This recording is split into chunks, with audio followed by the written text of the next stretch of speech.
And we want to welcome you to our Small Business Development Job Creation Committee. Appreciate you being here, and hopefully what we have to present to you today will be of interest. Those of you that might be familiar that last week our majority leader made a comment in one of the joint Senate and House appropriation hearing meetings that one of the outcomes of HB 170 was going to be the impact on the small business that this legislative initiative would have. And so we've asked Josh Waller with the Georgia Department of Transportation to come and just give us an overview of what potential small business development we can see through this, and hopefully gain some useful insights that committee members can share in their district, and that you as attendees can garner from what Josh has to say. So to get our meeting underway, we're going to ask Reverend Mac Jackson if he'll begin with an invocation. Thank you, Mr. Chairman. Let us pray. Father, we come before you and we ask for your blessing as we go before the committee to do this business of the state of Georgia, and we thank you for your direction. In Jesus' name, amen.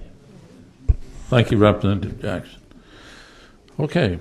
Well, we're honored to have at this time Joshua Waller, the Director of Government and Legislative Relations with the Commissioner's Office at Georgia Department of Transportation. And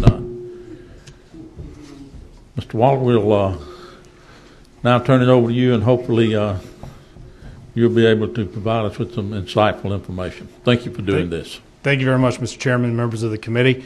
Everyone should have a presentation in front of you. I'm just going to walk through it, and as I turn, I'll say to the next page. But basically, this is to talk about the opportunities for small businesses that we're going to have on the capital construction side, routine maintenance side, capital maintenance. Things obviously in response to HB 170, just the opportunities that are going to be available.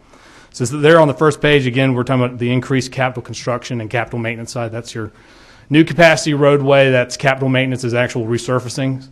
But then when we talk about routine maintenance, that's going to be your pavement preservation activity, crack sealing, get into all those things. But we're actually looking at addressing that in a new way. Right now, a lot of those services are performed out of our district offices. But we have basically identified that we know that, at one point the department was at a height of 10,000 employees. Today we're just a little bit under 4,000.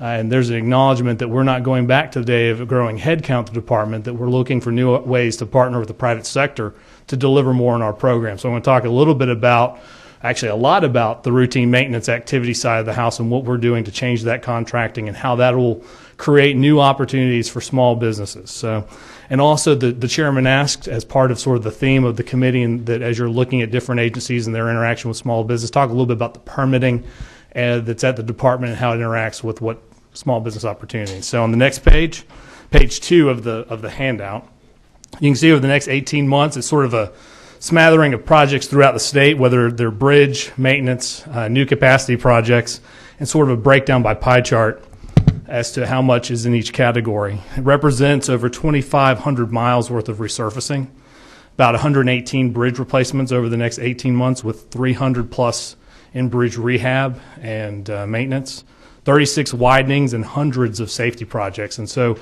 we might have a dot for a safety project, but it may be multiple miles of guardrail replacement along interstate corridors. So there's going to be a lot of opportunity, a lot of work over the next 18 months.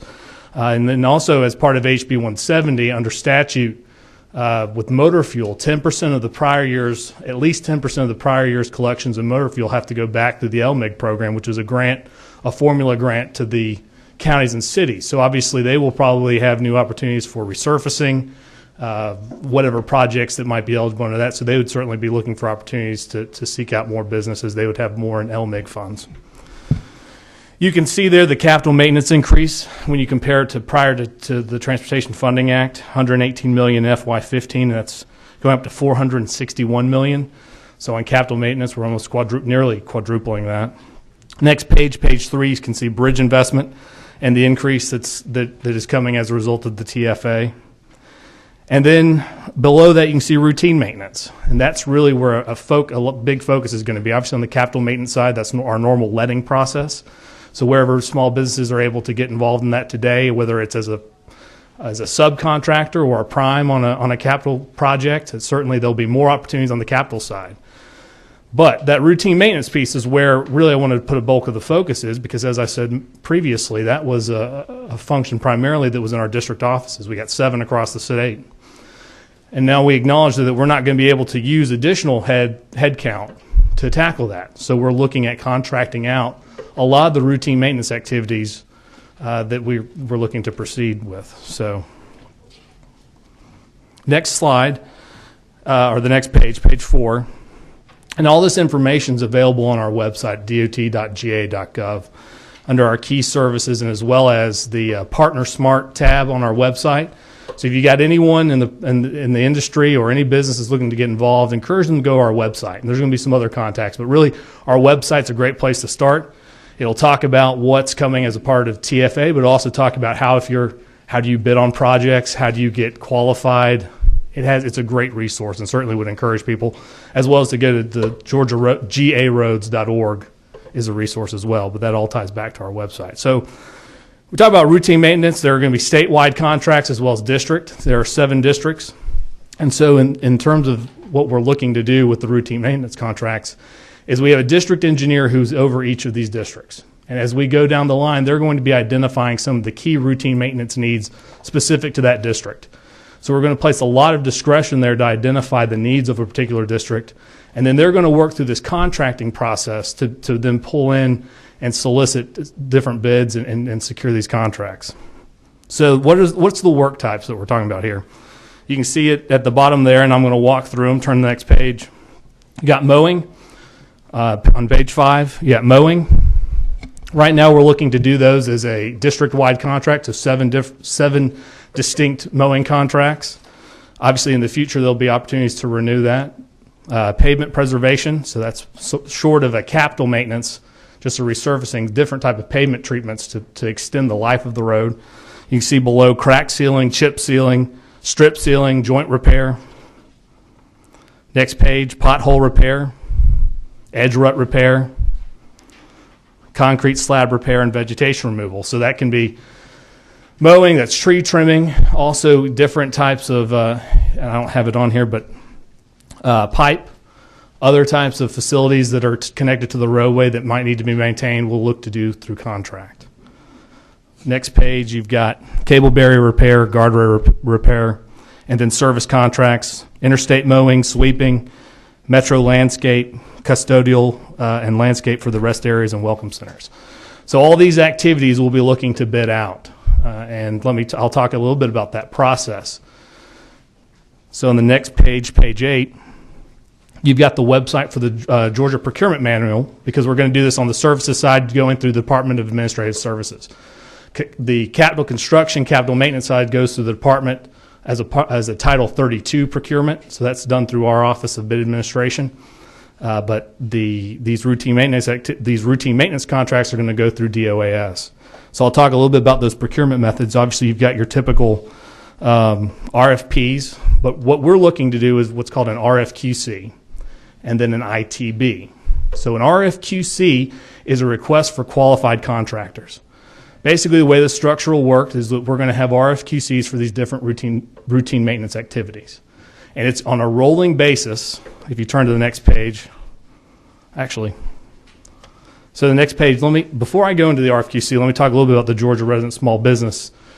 On these RFQCs, they will have the opportunity under the law, depending on the contract type, to do the matching, where if you're a small business or a Georgia business and it's a low bid, you have the ability, if it's within a certain range, to come in and match the low bidder to secure the contract as an in-state preference. So that'll be part of this process of the RFQCs. So they are getting into the actual RFQC itself. Basically, you'll identify the need. They'll become qualified. Everyone who's qualified and meets the requirements of the RFQC will sign a master services agreement. Then what will happen is, so once you've qualified for this, you're sort of on this list. As the districts identify work for that type, an invitation to bid, an ITB will go out. Anyone who's qualified will receive that ITB and then have the ability to bid on that activity. And in most cases, that'll be a low bid. So the lowest bidder will get it. But essentially, they've already signed a contract through that RFQC with some of the key terms, requirements that are part of that activity, so that when they have the ITB, it's going to be a very streamlined process. So the thinking here is that you're able to identify a need, get someone to sign, award it, and then they're able to get to work. So it's a very streamlined, hopefully a very streamlined process. It's not completely new, but sort of new in terms of the scope and scale we're hoping to use at the department. So certainly there may be some tweaking along the way, but our goal at the end of the day is recognizing, especially with a lot of these capital construction, you'll have a lot of the big companies are going to be trying to go after those construction contracts. So here's a key opportunity for small business. And so we're trying to make this as small business friendly as possible. Josh, would you pause and let us, one of the committee members present a question at Absolutely. this point before we recognize committee, Representative Bruce. Thank you. In the process that you are describing, are there any opportunities also for training companies, new people into these different positions so that if something comes up in the future that they would be qualified? Well, we do have supportive services at the department today that if there are people who are looking to get into the industry, kind of some assistance to kind of walk them through what they need to do. In terms of sort of, if you're talking about sort of the on-the-job training piece. I can give an example of what I'm talking about. Back when they were building the airport, they were looking for people who had the ability to do piping, companies that had the ability to do piping. They said they couldn't find any small businesses or minority businesses that could do piping. So the mayor at the time, he found somebody that had the financial resources to hire people that knew how to do it, and they still gave the bid to that company. Even though the owner didn't have the experience, he hired people around him that did have the experience, and then they got the bid. That's what I'm talking about. We would anticipate, as part of this process, that you would have, especially the scale of some of these contracts, you would have a prime and then you'd have a sub. With that sub opportunity, you have the ability to, if you don't today, maybe have the prior experience to qualify on that as a prime. If you come in as a sub, you can help gain that experience so that you can come in as a future prime. I think that's the type of, there will be those opportunities we would anticipate. Particularly if you think about a mowing contract, if someone's mowing the entirety of a district, and what we're talking about doing is going to 4 times a year on the interstates and 3 times on state routes with herbicide treatment in between, there should be a lot of prime opportunities for subcontractors to come in and get that additional training. And with the pure volume of work and on this, I'd say there's a little bit of there's a little bit of an art to this as opposed to just a pure science of how you do this. Some of it's going to have to be just collaboration between industry. But the sheer volume of work that's coming down the line, I think, is going to drive a lot of folks to think outside the box of how do we find individuals to do this work and how do we help build up the industry to be able to respond. Because to qualify, you got to demonstrate some capacity to do it or a commitment to get it done. So if there is insufficient workforce, they need to go find, how do I add workforce to this?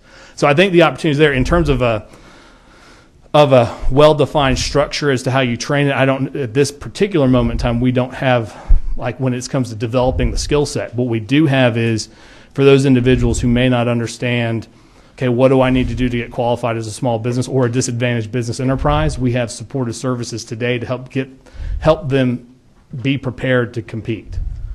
So we do have some of that, but some of it's going to have to come as part of this process with this volume of work and the sub-prime relationship. Okay, thank you. We have one further question, Josh, Representative Rakestraw. Am I on? Okay. Hey, I have 2 questions actually. The first one is how much of the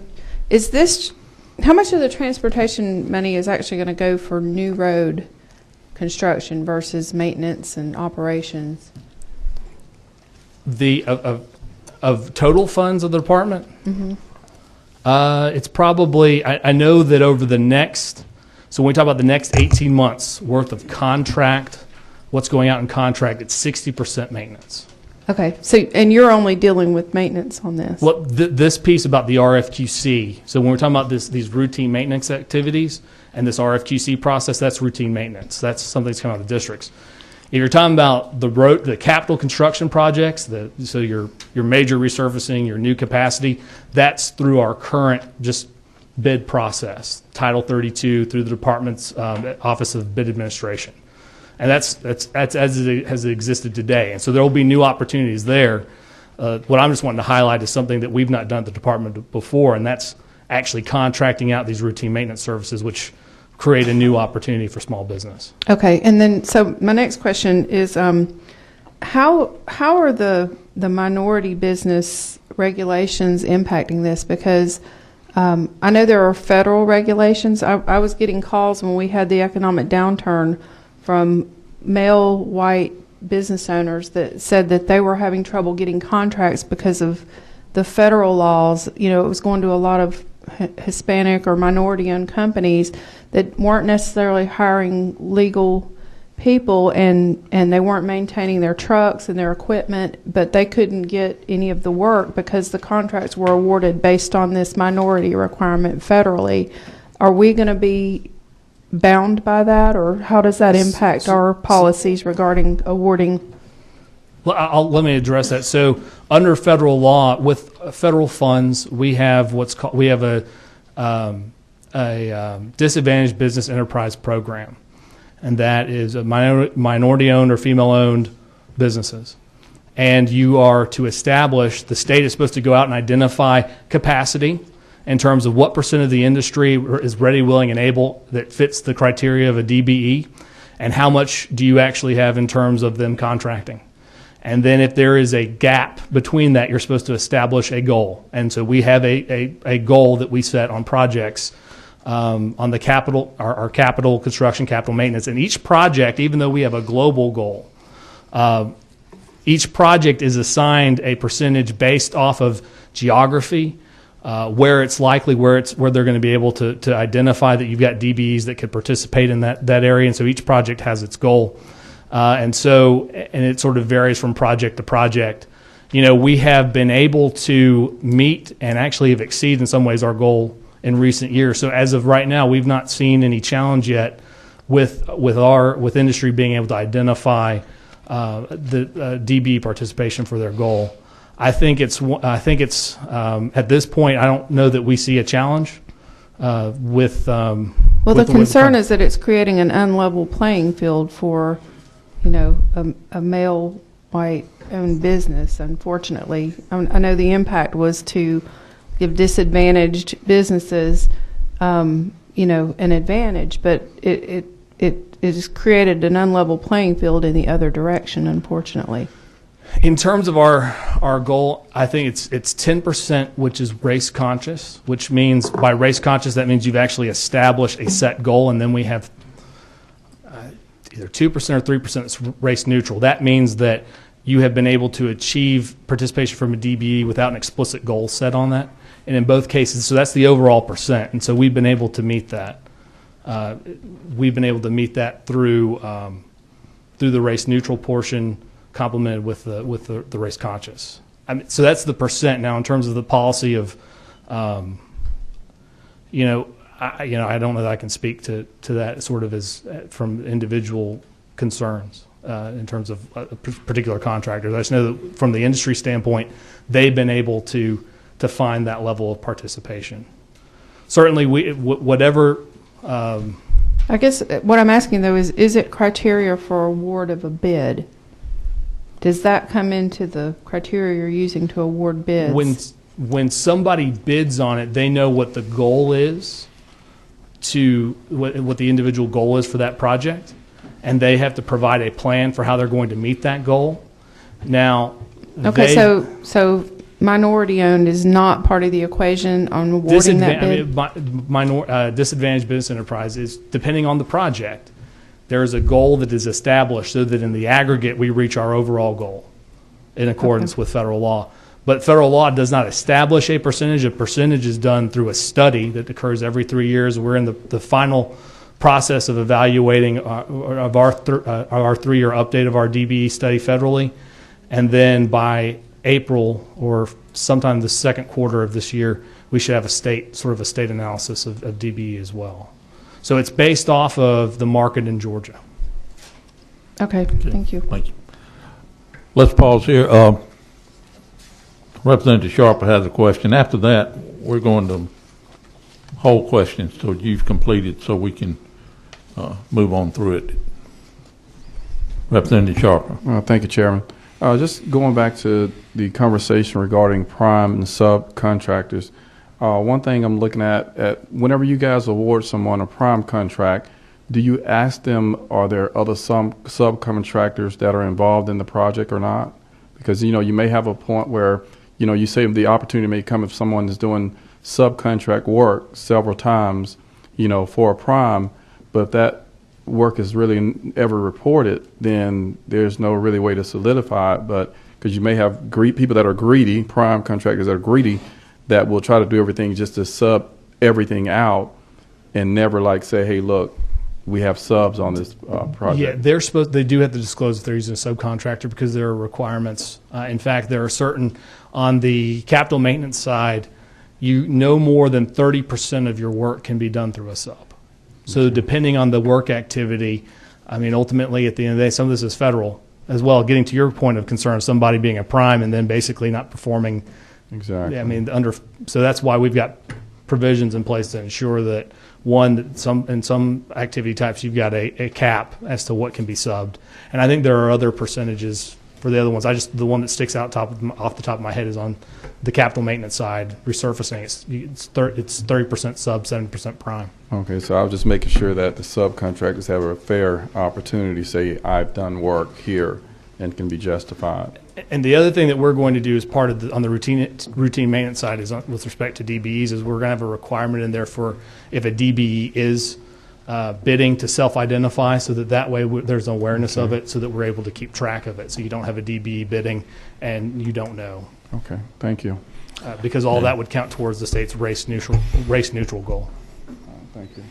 Well, Josh, if you'll proceed, and then when you finish, Representative Drennan will have the opportunity to present the first question. Okay.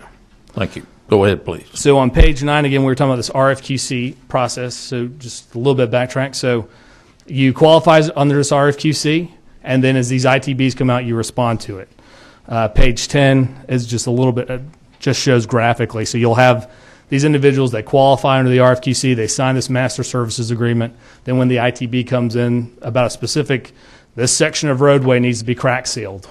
Then we get all the ones who are qualified under that RFQC have the opportunity and are notified. They bid on it. Lowest bid is awarded. Obviously, there are other checks in place to make sure they can actually deliver it. There's also going to be requirements that if they need to get to work in 30 days, that they then are at work in 30 days. If they're not, then you have the ability to go to the next person in line. This is all designed, one, to make it easier for the contractor, but also to ensure the department's able to deliver the service in an expeditious manner, because what would happen today is the district engineer would call on a district employee to go out there and do that and make sure it gets done. So certainly the timeliness factor is very important. Page 11, again, it just talks about that it's going to be a continuously open process. Probably what will happen is if an ITB goes out in a given month, so let's say February, hypothetically, that RFQC would cut off at some point in February, so you wouldn't be able to bid on anything in February, but you could then qualify to bid on something in March. So there'll have to be a little bit of a cutoff each month, but then it just reopens back up to get qualified to be on that qualified contractor list.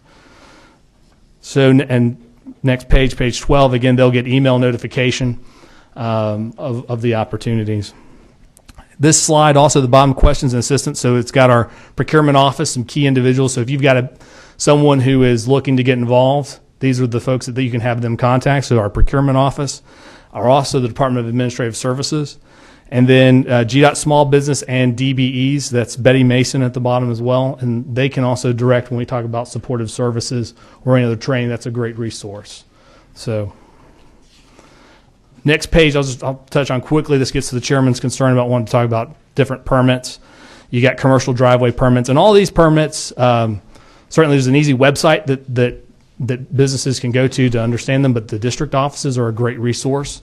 The district engineer and the district traffic engineer, and sort of navigating if they need to get a driveway permit and what all is entailed, especially in a special encroachment permit, like if they want to do some landscaping near their driveway or some other improvement like a sidewalk, there's a special encroachment permit that they can get. And then also if they want to have a higher level of mowing or maintenance on that property, they can also get an agreement to be able to go out there on state property and maintain around their business if they want to see a higher level of service. Again, that sort of starts with the district, and a performance bond's required to complete any construction. Then the next page, some other opportunities through the department is obviously the logo signs that you see out on the interstates. They're just, if you ever had any questions about, the federal law allows us to have 4 panels, 6 logos per panel, and there's a fee, and they're divided to food, lodging, gas, and attractions. And you can have no more than 2 panels, so you can have 2 food panels, and that's it. You have 2 gas panels, that's it, and you can sometimes split them. So if you ever get questions about, I'd like to get my business's logo out on the interstate, there's a process, and luckily enough, or unluckily enough, it's governed by federal law. So there's also a sponsor a highway program and also outdoor advertising. In accordance with federal law, if you're putting signage up on your property and it's within 660 feet of a federal aid highway, which includes the interstates, a lot of state routes, then you have to get and what you're putting on that signage is something not related to that property you're advertising. You have to have an outdoor advertising permit under state law. And we have that state law in place because if we don't, the feds can withhold federal funding. So they've required the 50 states that if they want to get federal aid highway, if they don't want a reduction in their federal aid highway assistance, they are to pass laws governing outdoor advertising. So that's obviously something that we have at the department for anyone interested, and we've got a whole office that handles that. So that's kind of in a nutshell the permits, and I guess we have some more questions. Okay. We're going to thank you, Josh, for that.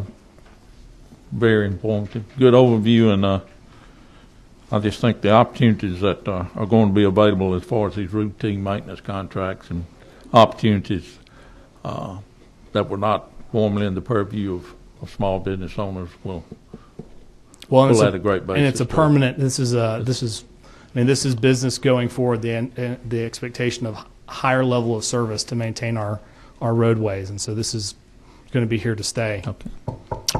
We're going to recognize Representative Drano. Thank you, Mr. Chairman. Just to follow up on what Representative Braddock was talking about, the state analysis of your DBE studies. I didn't know you all did it, and it sounded like that maybe she didn't know either. Maybe you could forward to us just a synopsis of what your process is. That way the perception that somehow it's not fair to certain individuals, we might be able to clarify that based on looking at your study. Absolutely. We can do that. I'll make sure to get that information to you. Thank you.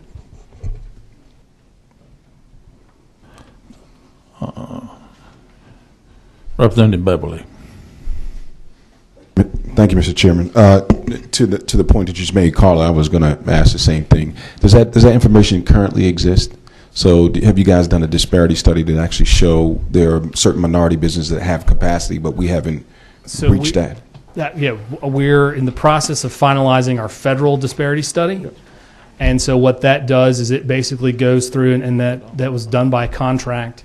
They go through a process of identifying through the registration codes of disadvantaged business enterprises, individuals that could do the work. So you got to be ready, willing, able. It means you can do the activity type. So you look at the total potential supply of labor, then you look at where the department has been able to achieve, and then it allows the state to bring in necessary factors, because there are certain things like, for instance, if a DBE is coming in as a sub, and you know that on, for instance, capital maintenance, that no more than 30% of your work that can factor in. So there's only a 30% opportunity to participate on a capital maintenance project as opposed to 50% or 70%. So all those things get factored in to establish a goal or a recommended goal, and then the board typically acts on setting the policy as to what the state's DBE goal is, and it's going to be a two-part. It's going to be race conscious, which is your actual, this is when we put a goal in place on a project, and then it's race neutral, which is you've achieved DBE participation without it being part of the goal. So as a project didn't have a goal but had DBE participation, that counts towards your race neutral goal. Mr. Chairman, can I have just a follow-up, and then I have two other questions? Go ahead. The second part to this follow-up is to dispel, because, look, I'm sensitive to what Representative Rakestraw just said, but we have to dispel some of those rumors. And I think that the way to do that is to have a sort of open kimono policy, right? Here's how many people actually have the ability to do it. Here's the capacity we're looking for. Let's put that out. And then conversely, if there are white men who have been disenfranchised because of this type of bill, then we probably need to know that as well. So that as a state, we can take a look at it and say, here's how we should address this as Georgians going forward. And so maybe you can put something like that together as well, so that we will not sort of propagate, you know, these ideas that some people are being disadvantaged and other people's are being advantage. And I think that would be very good for your department to do for all of us. Well, and while we're on the cusp of having a new study, the prior study from 3 years ago, again, this is a triennial, right? Triennial. That's a triennial process, so that we actually have the report from 3 years ago that would give you just a sense as to what's evaluated. And then the current report would be in the same sort of format. But it might have different findings. Again, you're looking at the market. They looked at the market as of right now, and looking at different codes and what an individual can do. So. Two other questions that are not related to that. The LMIG funds that you talked about, how much is the anticipated money that's going to go to LMIG, and in that LMIG funding, is there, do people who live in the districts where LMIG is given to sort of county ordinance to take these funds, how do they access those LMIG funds? Can it go directly to you guys, or do they have to go through? So it should be probably about an increase of 20 to 30%. Okay. In what they're currently getting. And so the way that works today is it is by formula to counties and cities.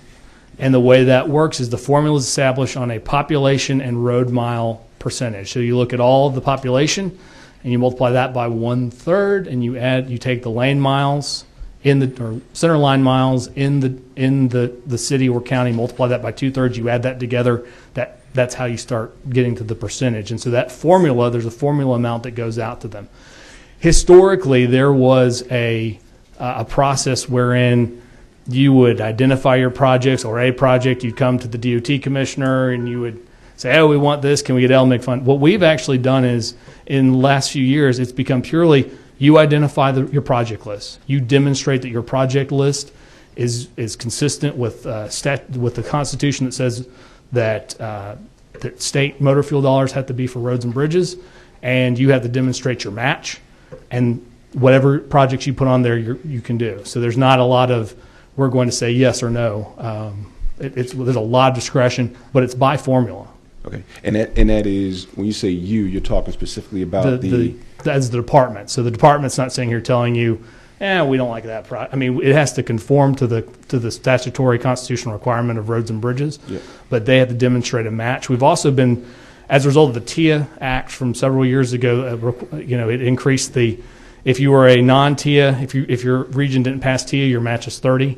If you did pass TIA, your match is 10.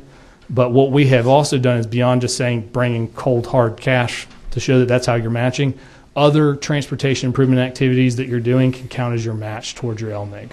So to provide maximum flexibility to counties and cities. Otherwise, you don't want them forfeiting dollars that need to get back to their counties and cities.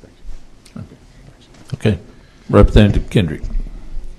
Thank you, Mr. Chairman. I was going to ask, how are you getting the information out to these businesses about these opportunities, 1, and 2? Do you have something that maybe I could share, put in my e-newsletter? Sarah? Absolutely.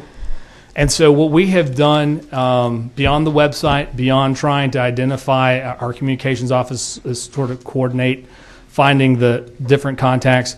We have at the district or the general office here in Atlanta, we held a large industry forum last fall. And we held a general industry forum, and specifically, actually, the very first forum we actually had was a DBE forum to talk about the work that's coming. And then in each of the districts, subsequently, they have held district forums. And now we are trying to standardize the message so that they can take it down to every district office is broken into area offices, and then every area office has a county maintenance. So we're trying to get it to the point where we can have sort of ongoing outreach in the counties to talk about this, because this is an ongoing process of trying to get additional, to bring and grow the market. I think we are faced, the real challenge that we probably have today is a workforce challenge. You talk to industry, they will tell you between the construction that's going on, you got stadiums going up, you got the city of Atlanta that had a bond referendum. So you're going to have a lot of demand on your workforce. And so we need to grow the workforce because first and foremost, we need to show the cost benefit of this. We need as much check and balance as possible to keep price escalation, because Georgians did not want to see additional funding eroded by inflation. So we're trying to do everything we can to increase competition, and that's going to require a continuing concerted effort, but certainly can get you any information that anyone might have. We've tried to email out to different listservs and groups to spread the word. And that's definitely one of the reasons we're here today, is to spread the word that there are these opportunities.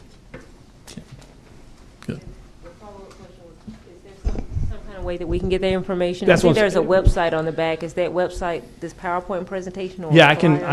Well, the website, on the website we actually have our we have the presentation that was done for our different forums. But I can get my contact information, and then I can get different information to you, whatever you're looking to do. Yeah, 404-274-9471. It's my cell. 404-274-9471. J Waller, WALLER, at dot.ga.gov.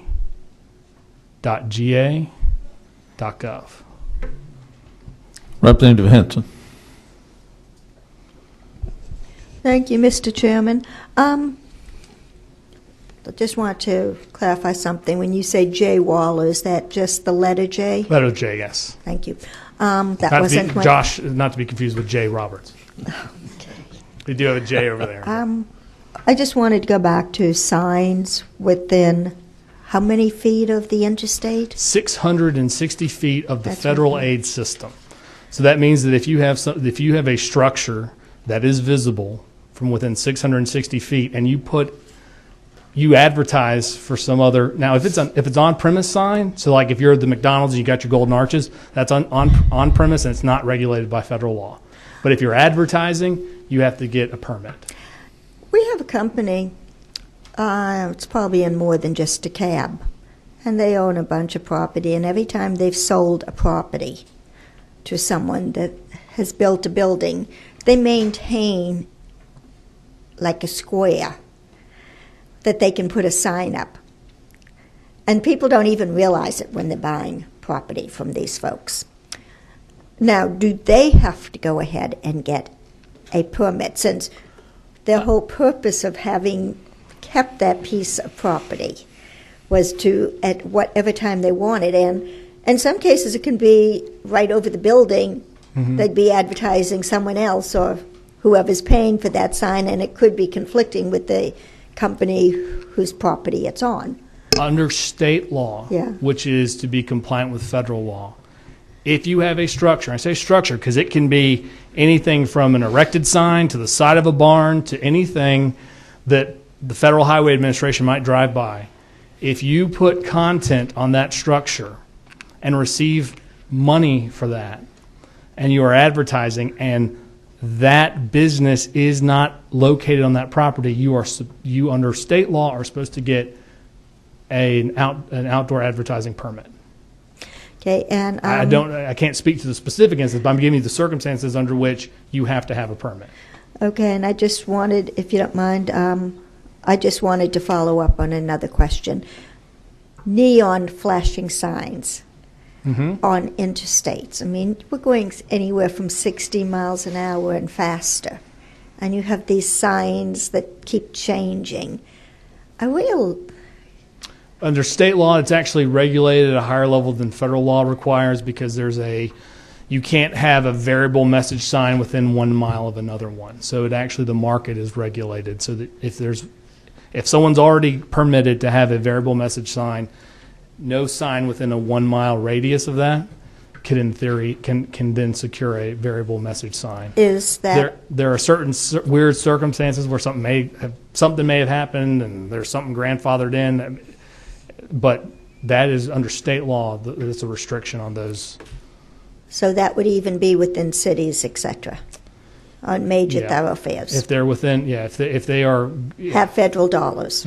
well, if they're within the federal, under state law, if they're within that 660 feet of a federal aid highway. Thank you. And when I say federal aid highway, what they did when they, from a transportation bill back in the 90s, they basically established a map of what were constituted the federal aid highways, and so it's tied back to that map. So that's the only reason I use that term, is that's what it was tied to. All right, Representative Sharper. All right, thank you, Chairman. Just one quick thing.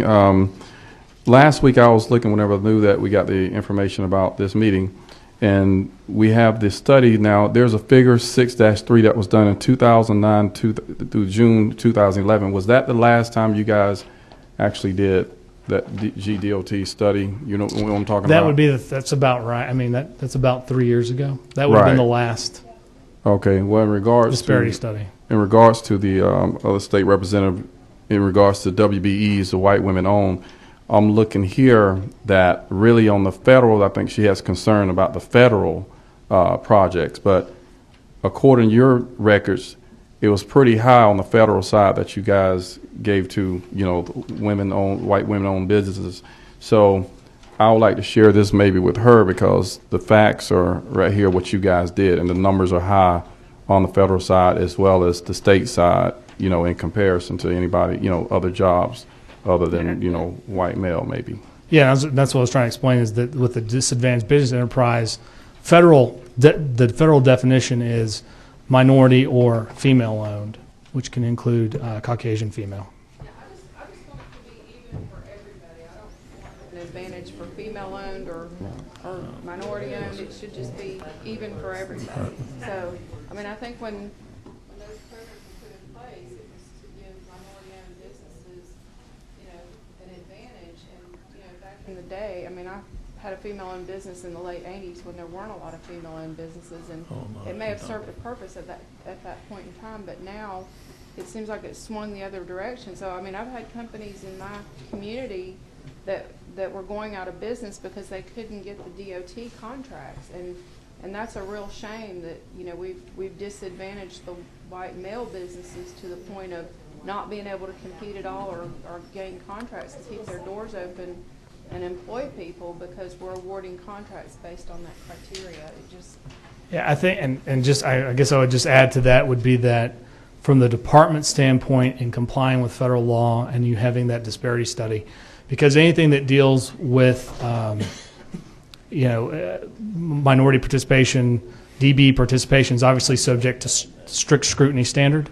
And so you have to be able to even set a goal, you have to demonstrate that there's a capacity to do it. And that's what that study is about, to show that there is the workforce exists, ready, willing, and able to do that. And then you establish the goal. And ultimately it is a goal. It is and a goal we seek to obtain, and we have obtained portions of it and continue to try and grow on the race conscious side. I think we've exceeded on the race neutral. Maybe falling a little bit short on the race conscious. I apologize. I should have those numbers right in front of me.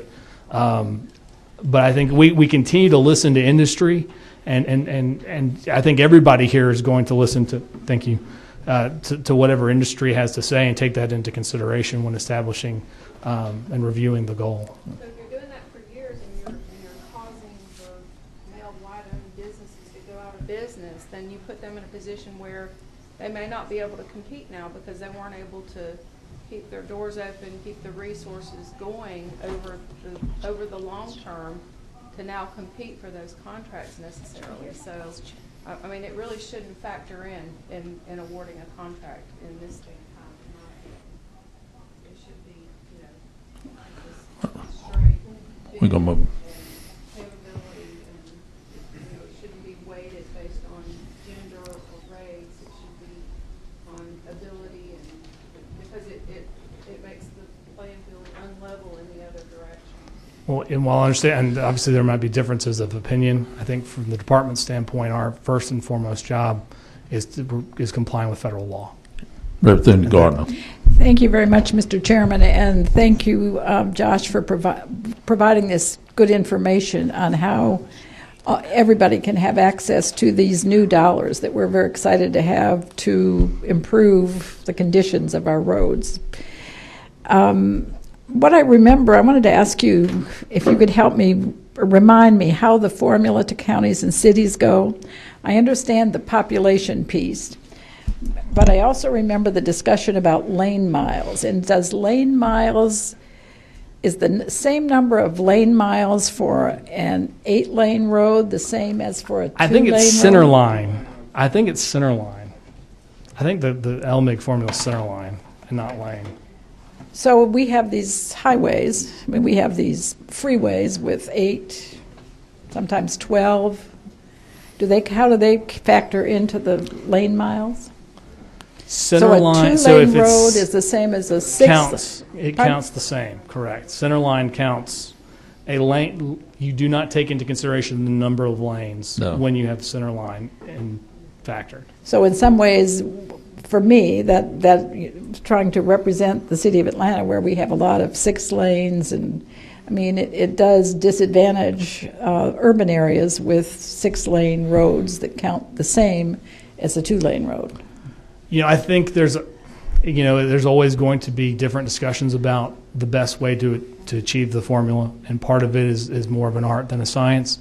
You know, we hear from different portions of the state concern about where dollars are spent. It's something obviously that can always be looked at, but I think that was sort of that, again, the art versus the science of it was sort of that, because you got on the population side, when you think about the density, I mean, there's also, someone could argue, well, in the density, even if you've got 1 million people in an area and then you only have, let's 10,000, you still have to service the same miles of interstate. I mean, regardless of the number of people. I mean, if you look at where the actual lane miles are, but my only point is that I take that into full consideration, but I think I'm not the one who sets the formula. Yes. I remember that you didn't set the formula. I just wanted to make sure that I remembered. Correct. It's center line. How it was calculated. It is center line. It is center line. And it is factored, I mean, you also factor in where the money comes from.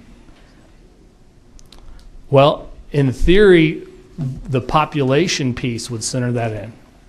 Because, yeah. Thank you. Thank you. Representative Flood, you have a question? I do, and I apologize to the chairman. And Mr. Waller, thank you for your presentation. I just had a question of curiosity as the last couple of questions have come up, and it had to do with, hopefully you have this number, of the total spend from the DOT. What percentage of it goes to minority and or women-owned businesses? Do you have a sense? I don't have that, but I can get that. Let me get that in terms of. What's the federal requirement for the federal funds? Well, there's not a federal goal. The state is about guideline? 10% of your of the contract. 10% is got to be race neutral or race conscious, and then right. I think another 2 or 3% is race neutral. Is that the people they hire, or is that? Wait a minute. We have a question. We have a speaker. So in Representative terms Brown. of, you could probably take our contract amount. I'd want to be more precise than that, but so you take whatever that contract amount is, and that would about 10 to 13%, depending. But certainly less than 15%. Oh, that's probably safe to say that. Yeah. So the $4 billion DOT budget, 15% or less would go to minority, women, Hispanic, and any other minority groups. It's probably a rough back of the napkin way. Thank you. Representative Shaw. Thank you, Mr. Chairman. I just backtracking a little bit on the LMIG formula. I just wanted to point out, that formula's probably been debated a lot longer than we have time for today, but it is obviously population weighted. But I just want to point out too, when you're talking about multiple lane roads, and if you try to weight it towards that, most of these multiple lane roads are part of a federal highway system to begin with, and so they're receiving federal dollars for any kind of maintenance needs. Whereas if you take a rural road, in a rural county, you've got a lot of county-maintained roads with very little tax base to maintain those roads. So, they're not receiving any kind of federal funds at all to try to maintain those roads, and in some cases, even grade these dirt roads. Thank you. Thank you. Representative Sharper, do you have another comment? Thank you, Chairman. I was trying to finish up my last question.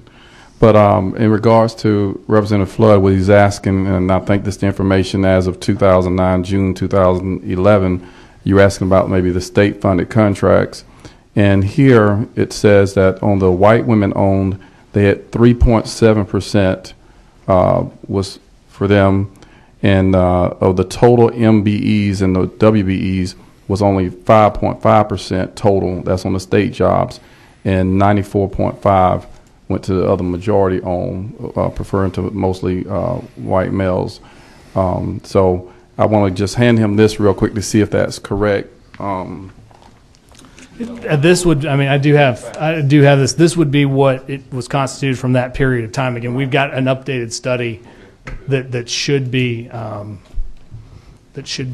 finalized relatively shortly. So that would be more reflective of where we are today. Good. Thank you. It looks like all our questions. Josh, we appreciate your time. Thank you very much, Mr. Chairman. Your answers, and certainly the requests that have been made for additional information to be sent to them. We can provide you with the email address of these committee members if there's just absolutely some information you'll send out to all of them. But thank you for this. I think it's evident that opportunities for small businesses are going to be greatly enhanced with our maintenance and service contracts that are about to be put into effect. And we're certainly looking for them. This is something that I think as a state, a concerted effort from everyone who's got a pulpit from which to preach about it, that we need folks to come to work in Georgia.